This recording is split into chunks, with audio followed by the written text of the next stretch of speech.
Jadi teman-teman, surga yang dijanjikan ini depan mata. Ada orang mati syahid di perang Khaybar. Orang ini baru masuk Islam, baru syahadat. Rupanya waktu Nabi SAW dengan 1399 pasukan beliau, 1400 dengan beliau SAW mengepung benteng, berhasil menembus benteng Yahudi. Ada 9 benteng, ada yang pertama tembus. Lalu Nabi SAW bagi-bagi harta rampasan perang. Rupanya orang ini pantau peperangan Nabi SAW. 40 hari dia lihat tiap hari peperangan Nabi. Maka dia tertarik lihat Islam. Orang sholat, baca Quran. Dia orang Arab, dia ngerti Al-Quran, bahasa Arab. Dia tertarik. Setelah Nabi SAW menang, dia datang kepada para sahabat tanya, ini agama apa kalian ini? Kata dijelaskan oleh para sahabat, ini agama Islam, di bawah itu adalah utusan Allah gini-gini. Dia tertarik, dia mau masuk Islam. Kata para sahabat, langsung aja ke Rasulullah SAW, di depan tuh. Nabi SAW lagi bagi-bagi harta rampasan perang. Setelah dibagi-bagi, atau sementara dibagi-bagi, orang ini mengatakan, ya Rasulullah, saya seseorang dari suku Arab Badui, tertarik dengan agama Islam, saya ingin masuk Islam. Kata Nabi SAW, baiklah. Asyhadu an la ilaha illallah wa anna Muhammad Rasulullah. Sederhana, 2 kalimat. Syahadat dia. Lalu kata Nabi SAW kepada orang yang sedang membantu beliau bagi-bagi harta rampasan perang, kasih juga orang ini. Karena dia hadir pada pembagian harta perang. Bagi. Kata orang itu, ya Rasulullah, saya masuk Islam bukan untuk ini. Saya udah biasa hidup susah di padang pasir, saya nggak mau harta. Saya mendengar teman-teman Anda berkata, kalian datang ke sini untuk mati dan masuk surga. Dibunuh sama orang kafir, masuk surga. Apa benar ya Rasulullah? Iya benar. Kalau begitu ya Rasulullah, yang saya ingin satu saja. Panahnya orang Yahudi ini kena di sini, tembus di sini. Dia tunjuk titiknya di sebelah kiri dadanya. Kena di sini, tembus di sini. Kata Nabi SAW, kalau kau jujur, tulus, Allah kasih kau itu. Sudah. Akhirnya dia pergi. Dia gabung sama pasukan umat Islam. Nabi SAW bagi rampasan perang. Nabi suruh gerak pasukan, ayo ke benteng yang kedua, kepung nih. Begitu dikepung, strategi orang Yahudi berperang pada saat itu melemparin anak-anak panah dari dalam benteng ke arah pasukan muslimin. Begitu terus, mereka pengecut, nggak mau ketemu.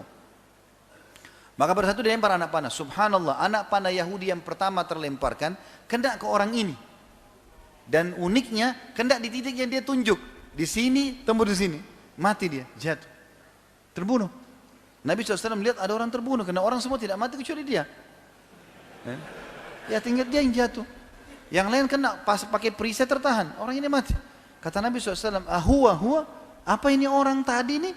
Yang tadi baru masuk Islam? Kata para sahabat, iya Rasulullah. Kata Nabi SAW, subhanallah, maha suci Allah yang membenarkan janjinya. Dia baru minta, Allah kasih, dan di titik yang benar yang ditunjuk. Gitu kan?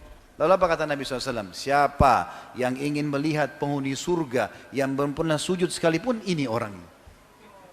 Tidak pernah sholat ini, baru syahadat mati. Dan mati syahid. Dan dia ikhlas. Ya? Maka dia masuk surga. Lalu apa kata Nabi SAW? Ini wasiatnya, ini penutupan bahasan kita. Apa kata Nabi SAW? Ingatlah, sesungguhnya surga seseorang di antara kalian lebih dekat daripada tali sendalnya. Azan, sholat, ada orang tua bakti, ada celengan masjid sedekah. Itu aja kok, amal-amal soleh yang sudah kita tahu. Itu, mati masuk surga. Lebih dekat dari tali sendal, kata Nabi SAW. Ini orang ini syahadat mati, masuk surga. Dan ingatlah, seseorang di antara kalian lebih dekat dengan nerakanya dari tali sendalnya. Hati-hati.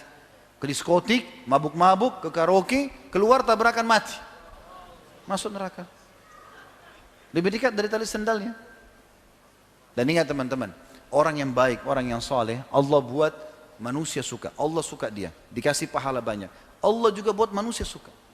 Kalau kita baik, asal antum ikhlas ya, bukan cuma performance saja, bukan cuma penampilan, betul-betul apa yang ada dalam zahir ini yang kelihatan, begitu dalam hati antum. Ikhlas kepada Allah. Allah akan buat itu efeknya besar. Orang pun akan suka sama kita. Allah suka, Allah kasih pahala, Allah juga buat orang-orang suka. Yang suka kita orang-orang yang soleh seperti kita tentunya. Orang yang fasik tidak bakal suka. Dia tidak suka dengan orang-orang yang baik, gitu kan? Begitu juga dengan teman-teman orang yang buruk, maka Allah benci. Allah buat juga orang tidak suka. Orang kalau walaupun dia teman dekat, tapi orang itu suka bohong, orang itu kasar, orang itu suka mukul, mencuri, temannya pun tidak suka sama dia. Tapi kalau orang jujur, amanah, santun, ramah, orang suka. Maka kenapa tidak jadi orang soleh ini? Apa uzurnya? Dan kenapa harus menjadi orang buruk? Untuk apa? Ingat, peringatan sudah sampai ke Bapak Ibu sekalian. Allah Subhanahu wa taala akan minta pertanggungjawabannya teman-teman. Maka ambil ilmunya, amalkan. Semoga insya Allah kita menjadi orang-orang saleh dan ditutup dengan husnul khatimah.